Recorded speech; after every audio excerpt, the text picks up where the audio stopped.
لوگ نماز اس لیے شروع کرتے کہتے ہیں میں 5 نمازیں بھی پڑھتا ہوں، میں صدقات بھی کرتا ہوں، کام میرا پھر نہیں چلتا. تو میں کہتا ہوں تمہیں پتہ ہی نہیں، نمازی کے لیے تو آزمائش ہے.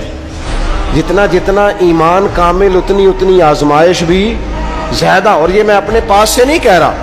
حضرت ابو سعید خدری رضی اللہ تعالیٰ عنہ فرماتے ہیں میں نبی پاک علیہ الصلوۃ والسلام کی خدمت میں حاضر ہوا اور حضور کے دست مبارک کو چومنے کے لیے میں نے اپنے ہاتھ جب آگے کیے تو تپش تھی،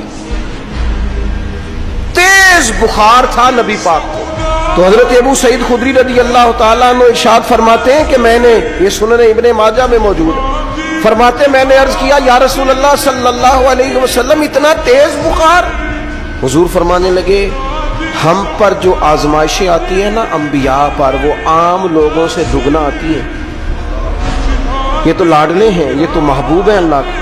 فرمایا عام لوگوں سے دگنی آزمائش آتی ہے، لیکن فرمایا ہمارا رب بڑا کریم ہے، ہمیں اجر بھی ڈبل ہی عطا کرتا ہے، ہمیں اجر بھی ڈبل ہی عطا کرتا ہے. تو حضرت ابو سعید خدری کہتے ہیں موقع اچھا تھا، میں نے ایک سوال بھی کر دیا. میں نے کہا یا رسول اللہ صلی اللہ علیہ وسلم بتائیے نا بھلا دنیا میں زیادہ آزمائشیں کن کو آتی ہیں؟ تو حضور فرمانے لگے سب سے زیادہ آزمائشیں اللہ کے انبیاء کو آتی ہیں، نبیوں کو آتی ہیں.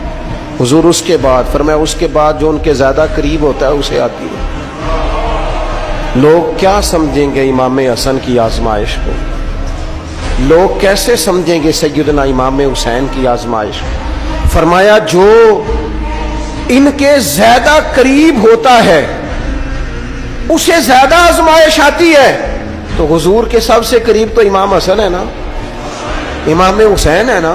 تو کیا سمجھتا ہے قربت بس نسبت کے اظہار کا نام ہے اور بڑے لطف کے ساتھ زندگی گزارنے کا نام ہے؟ تو نبی پاک علیہ الصلوۃ والسلام نے فرمایا بات بڑی مزے کی ہے. فرمایا پھر اللہ کے بعض بندے تو ایسے ہوتے ہیں جنہیں اللہ فقر میں مبتلا کر دیتا ہے. فرمایا ان کے پاس صرف ایک چادر رہ جاتی ہے، اتنا فقر ان کے پاس آتا ہے. لیکن جو حدیث کے آخری لفظ ہیں نا وہ وجد والے ہیں، وہ وجد والے ہیں، وہ سرور والے ہیں. ہمارا یہ مزاج ہوتا ہے کہ میٹھا میٹھا کھا جاؤ اور ذرا کڑوا آ جائے تو سویرے بھی رو شام بھی رو، حال ہی کوئی نہیں، غریبی بڑی، پریشانی بڑی، حضرت صاحب گھر سے بیماری جاتی نہیں. اور جناب کیا بتائیں، بعض لوگ تو ایسے ہیں جن کی بات سن کے لگتا ہے زندگی میں کبھی سوئے ہی نہیں، اتنے بڑے بڑے دکھ سناتے ہیں. او خدا کی رحمت کا بھی تو ذکر کرنا، خدا نے جو تیرے اوپر انعامات کیے ہیں ان کا بھی تو ذکر کرنا. ان کا تذکرہ ہی نہیں کر رہا میرا بھائی. نبی پاک علیہ السلام نے فرمایا ان لوگوں پر دکھ آتے ہیں پر قربان ہونے کو جی چاہتا ہے ان لفظوں پر.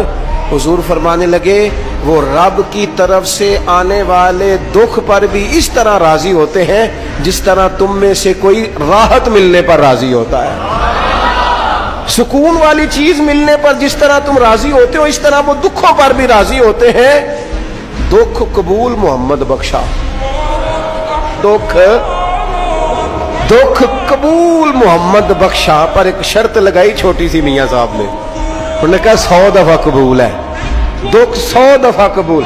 دکھ قبول محمد بخشا پر راضی رہن پیارے. یہ شرط یہ ہے کہ تو راضی رہ، تو راضی رہ. دکھ قبول محمد بخشا، راضی رہن پیارے. اور حضرت سلطان صاحب کہنے لگے ایسا کیتی جان حوالے رب دے، ایسا عشق کمایا ہے اسی مرن تو پہلو ہی مر گیا، باہو تا مطلب نو پایا ہے.